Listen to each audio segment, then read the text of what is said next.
S ನಮಸ್ಕಾರ. ನೋಡಿ, ನಮ್ಮ ಈಗ ಪುರಸಭೆ ವತಿಯಿಂದ ಮನೆ ಮನೆಗೆ ತಿರುಗಿ ಕಸ ಸಂಗ್ರಹಣೆ ಮಾಡ್ತಾರೆ. ಆದರೆ ಇಲ್ಲಿ ಇಲ್ಲಪ್ಪ ಅಂದರೆ ಗೌರ್ಮೆಂಟ್ ಹಾಸ್ಪಿಟ್ಲು ಕಾಂಪೌಂಡಿಗೆ ಹೊಂದಿಕೊಂಡಂತೆ. ಅಂದರೆ ಇದು ರೋಡು ಈ ಕಡೆ ರೈನ್ಗೇಜ್ಗೆ ಹೋಗುತ್ತೆ, ರೈನ್ಗೇಜ್ ಗುಟ್ಟಳಿಗೆ ಹೋಗುತ್ತೆ. ಈ ಕಡೆ ಕಸ ಶೇಖರಣೆ ಮಾಡಲಿಕ್ಕೆ ವಾಹನ ಬರುತ್ತಂತೆ. ಆದರೂ ಅದು ಯಾಕೆ ಗೊತ್ತಾಗ್ತಿಲ್ಲ. ಕಸ ಎಲ್ಲ ತಂದು ಇಲ್ಲಿ ಸುರಿತಾ ಇದ್ದಾರೆ. ತಾವು ಈಗ ನೋಡ್ಬೋದು ಎಷ್ಟುದ್ದ ಇಲ್ಲಿಂದ ಅಲ್ಲಿವರೆಗೂ ಕಸನ ಸುರಿತಾರೆ. ನೋಡಿ, ಪಕ್ಕದಲ್ಲೇ ಇಲ್ಲೊಂದು ಡೀಪ್ ಫ್ಲೋರ್ ಪ್ಲಾಂಟ್ ಇದೆ, ಕುಡಿಯೋ ನೀರಿಂದ ಘಟಕ ಇದೆ. ಅಲ್ಲೆಲ್ಲ ನೀರೆಲ್ಲ ಕುಡಿಯೋಕ್ಕೆ ಕ್ಯಾನ್ಗಳು ತೊಗೊಂಬಂದು ಹಿಡ್ಕೊತಾರೆ ಜನ. ಇದನ್ನ ಯಾಕೆ ಕಡಿವಾಣ ಹಾಕಬೇಕು ಅಂತ ನಾನು ಪುರಸಭೆಯವ್ರಿಗೆ ಹೇಳ್ತಾ ಇದ್ದೀನಿ. ನೋಡಿ ಈಗಾಗಲೇ ಪುರಸಭೆಯಲ್ಲಿ ಬೇರೆ ಬೇರೆ ಕಡೆ ಇಂಥ ಕಸ ಸಂಗ್ರಹಣೆ ಆಗ್ತಕ್ಕಂಥ ಸ್ಥಳಗಳನ್ನು ಗುರುತಿಸಿ ಅಂಥ ಕಡೆ ನೀವೆಲ್ಲ ಈ ಬಣ್ಣ ಬಣ್ಣದ ಚಿತ್ತಾರಗಳನ್ನು ಪೇಂಟ್ ಎಲ್ಲ ಮಾಡಿ ಕಸ ಹಾಕ್ದಂಗೆ ಸಾರ್ವಜನಿಕರಿಗೆ ಅರಿವು ಮೂಡಿಸ್ತಾ ಇದ್ದಾರೆ. ಅದೇ ರೀತಿಯಾಗಿ ಇಲ್ಲೂ ಸಹ ಮಾಡಬೇಕಂತ ನನ್ನ ಒಂದು ಒತ್ತಾಯ.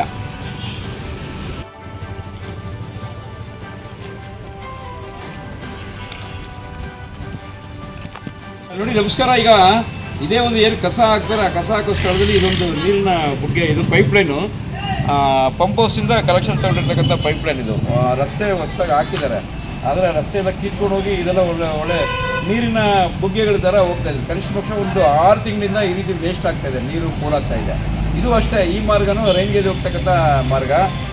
ಎಷ್ಟು ನೀರು ವೇಸ್ಟ್ ಆಗುತ್ತಪ್ಪ ಅಂದರೆ, ಬೆಳಗ್ಗೆ ಒಂದು 6 ಗಂಟೆಗೆ ಬಿಟ್ಟರೆ 9 ಗಂಟೆವರೆಗೂ ನೀರು ಬಿಟ್ಟಿರ್ತಾರೆ ಪಾಪ ಎಲ್ಲ ಜನಗಳೆಲ್ಲ ಇಟ್ಕೊಳ್ಳೋದಕ್ಕೆ. ಆದರೆ ಇದು ವೇಸ್ಟ್, ಈ ಒಡೆದೋಗಿರೋ ಪೈಪ್ ಲೈನಿಂದ ನೀರು ವೇಸ್ಟ್ ಆಗಿ ಎಲ್ಲ ಚರಂಡಿಗೆ ಹೋಗುತ್ತೆ. ಈ ಥರದ್ದು 2 ಸ್ಪಾಟ್ಗಳಿದೆ. ಇದು ಒಂದು ಇಲ್ಲೊಂದಿದೆ, ಇನ್ನೊಂದು ಮುಂದ್ಗಡೆ ಆ ಕಡೆ ಒಂದಿದೆ, ತೋರಿಸ್ತೀನಿ ಬನ್ನಿ ಅದು. ಎಸ್ ನೋಡಿ, ಇದು ಇನ್ನೊಂದು ಪಾಯಿಂಟು. ಇಲ್ಲಿ ಸಮೇತ ಪೈಪ್ ಲೈನ್ ಒಡೆದೋಗಿ ನೀರು ವೇಸ್ಟ್ ಆಗ್ತಾ ಇರೋದು, ಚರಂಡಿಗೆ ಹೋಗ್ತಾ ಇರೋದು ನೀರೆಲ್ಲ. ಇದು ಅಷ್ಟೇ, ರೋಡೆಲ್ಲ ಕಿತ್ತೋಗ್ತಾ ಇದೆ. ದಯವಿಟ್ಟು ಯಾರು ಇದಕ್ಕೆ ಸಂಬಂಧಪಟ್ಟವರು ಪುರಸಭೆಯವರು ಒಂದು ಪೈಪ್ಲೈನನ್ನು ಅಗದು ಪೈಪನ್ನು ರಿಪೇರಿ ಮಾಡಿ ನೀರು ಪೋಲಾಗ್ದಂಗೆ ಕಡಿವಾಣ ಹಾಕಬೇಕನ್ನೋದೇ ನನ್ನ ಒಂದು ಒತ್ತಾಯ. ಕ್ಷುಲ್ಲಕ ಕಾರಣಕ್ಕೆ ವ್ಯಕ್ತಿಯ ಮೇಲೆ ಹಲ್ಲೆ ಮಾಡದವನ ಮೇಲೆ ಪಾವಗಡ ಪೊಲೀಸ್ ಠಾಣೆಯಲ್ಲಿ ಪ್ರಕರಣ ದಾಖಲು. ಹಳೆ ಬಸ್ ಸ್ಟ್ಯಾಂಡಿಂದ ಬರುವಾಗ ಎದುರು ಬಂದಾಗ ಸ್ವಲ್ಪ ನಿಧಾನ ಹೋಗಪ್ಪ, ಇಲ್ಲಿ ರೋಡ್ ರಿಪೇರಿ ಆಗಿದೆ ಅದರಿಂದ ಹೇಳಿದ್ದಕ್ಕೆ ಬಂದು ಹೊಡೆದಿರೋದು. ಸರ್ಕಲ್ ತಿಳ್ಕೊಂಡು ನಾವು ಸರ್, ನಿಮ್ಮ ಹೆಸರು ಗೋವಿಂದರಾಜು, ಡಿ.ವಿ. ಗೋವಿಂದರಾಜು. ಏನಕ್ಕೆ ಸರ್ ಹೊಡೆದಿರೋದು? ನಾವು ಸರ್ಕಲ್ ತಿಳ್ಕೊಂಡು ನಾವು ಕರ್ನಾಟಕ ಬ್ಯಾಂಕ್ ಹೋಗ್ತಾ ಇದ್ದೀವಿ. ಅವರು ಸಡನ್ ಆಗಿ ಈ ಹೊಸ ಬಸ್ ಸ್ಟ್ಯಾಂಡ್ ರೋಡ್ ಕನೆಕ್ಟ್ ಆಗುತ್ತೆ. ಅಲ್ಲಿ ಸಡನ್ ಆಗಿ ಹೋಗ್ಬಿಟ್ಟು ನಿಧಾನ ಬಾರಪ್ಪ, ಪಕ್ಕದಲ್ಲಿ ಹೇಳ್ತಾನೆ ಹೋಗ್ತಾನೆ, ಬಿದ್ದರೆ ಇಬ್ಬರು ಹೇಳ್ತಾನೆ, ಮಗನೇ ನನಗೆ ಹೇಳ್ತೀವನು ಅಂತ ಹೇಳಿ ಗಾಡಿ ನಂದು ನಿಲ್ಲಿಸಿ ಹೊಡೆದ. ಕೆಟ್ಟ ಮಾತುಗಳು ಬೈದು ಮರ್ಯಾದೆ ಕೊಟ್ಟು ಮಾತಾಡಪ್ಪ, ನಾನು ಇವರವನ್ನೇ ನೋಡ್ಕೊಂಡು ಮಾತಾಡಿ, ನನ್ನ ಮಗನ ನೀನು ಏನು ಮಾಡ್ತೀವಿ ನೋಡ್ತೀನಿ ನನ್ನ ಅಂತ ಹೇಳಿ ರೋಡಲ್ಲಿ ಹೊಡಿದಿದ್ದಾನೆ. ಅವ್ರ ಹೆಸರು ಶಶಿ ಅಂತ ಸರ್, ನನಗೇನು ಗೊತ್ತಿಲ್ಲ. ಶಶಿ ಅಂತ ಹೊಡೆದಿದ್ದಾರೆ. ಹೌದಾ? ಸೈಡ್ಗೆ ಹೋಗಂತ ಹೇಳಿದಕ್ಕೆ ಅದಕ್ಕೆಲ್ಲ ಅವೆಲ್ಲ ಬಂದಿದ್ದೀವಿ ಸೈಡ್ ವೈಸಸ್ ಎಲ್ಲ. ಅದಕ್ಕೆ ಕಂಪ್ಲೇಂಟ್ ಮಾಡಪ್ಪ, ಯಾವಾಗೂ ಗಲಾಟೆ ಮಾಡ್ತಾನೆ. ಇನ್ನು ಪಕ್ಕಕ್ಕೆ ಹೋಗೋ ಅಂದಿದ ತಕ್ಷಣ ಗಾಡಿಯಿಂದ ಇಳಿದು ಒದ್ಬಿಟ್ರೆ ಅವರು ಎಲ್ಲಿರ್ತಾರೆ.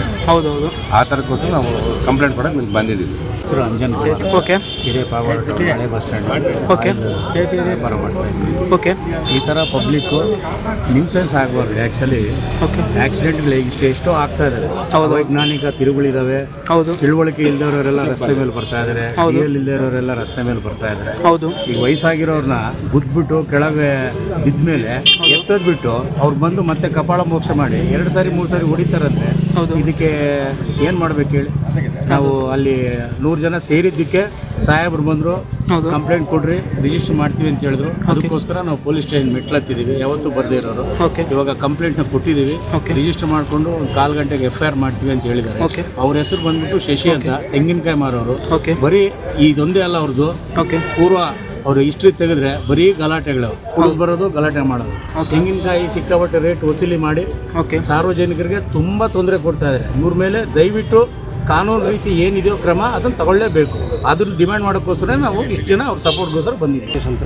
ಸರ್, ಇಲ್ಲಿ ಒಬ್ಬರು ರಾಜು ಅಂತೇಳಿ ನಮ್ಮ ಸಮಾಜದವರು ರಸ್ತೆಯಲ್ಲಿ ಬರಬೇಕಾದ್ರೆ ಕ್ಷುಲ್ಲಕ ಕಾರಣಕ್ಕೆ ಕೈ ತೆಗೆದಾಗ ಮಾತಾಡೋದು ಸಹಜ, ಯಾರಿಗೆ ಆಗಲಿ. ಒಬ್ಬರು ನಾವು ಕೈ ತೆಗೆದಾಗ ಮಾತಾಡಿದ್ರೆ ಸತ್ಯ ಅದು. ಆ ಮಾತಾಡೋ ಸಂದರ್ಭದಲ್ಲಿ ಅವರು ಮ್ಯಾನ್ಯುವಲ್ ಮಾಡಿದ್ರೆ ಕೈಯಲ್ಲಿ ಹೊಡೋದ್ರೆ ತಪ್ಪಲ್ವಾ? ಹೌದು, ಯಾರೇ ಆಗಲಿ. ಮನುಷ್ಯತ್ವ ಇರ್ಬೇಕು ಯಾರಿಗೇ ಆಗಲಿ, ಮಿಕ್ಕಿದ ಕಾನೂನು. ಅವರು ಹೊಡೆದಾಗ ಎಂಥವ್ರಿಗೇನೆ ಸಹಜವಾಗಿ ಕೋಪ ಬಂದೇ ಬರ್ತದೆ, ಒಬ್ರೊಬ್ರು ಮಾತಾಡ್ತಾರೆ. ಹೌದು.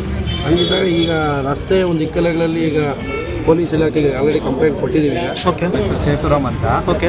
ನಾನು ಸರ್ಕಲ್ನಿಂದ ಕರ್ನಾಟಕ ಬ್ಯಾಂಕ್ ಕಡೆ ಹೋಗ್ತಿದ್ದೆ. ಓಕೆ. ಅಲ್ಲಿ ಸಿಕ್ಕಾಪಟ್ಟೆ ಜನ ನಿಂತಿದ್ರು. ಓಕೆ. ಏನಪ್ಪ ಅಂತ ನೋಡಿದ್ರೆ ಅಲ್ಲೇನೋ ಗಲಾಟೆ ಆಗೈತೆ ಅಂತ ವಿಚಾರ ಗೊತ್ತಾಯಿತು. ಓಕೆ. ಮತ್ತೆ ಅಲ್ಲಿ ನೋಡಿದಾಗ ನಮ್ಮ ಸಮಾಜದವರು ಗೋವಿಂದರಾಜು ಅಂದ್ಬಿಟ್ಟು ಅವ್ರ ಮೇಲೆ ಒಬ್ಬ ತೆಂಗಿನಕಾಯಿ ಮಾರೋ ಶಶಿ ಅಂದ್ಬಿಟ್ಟು ಓಕೆ. ಹಲ್ಲೆ ಮಾಡಿರ್ತಾರೆ.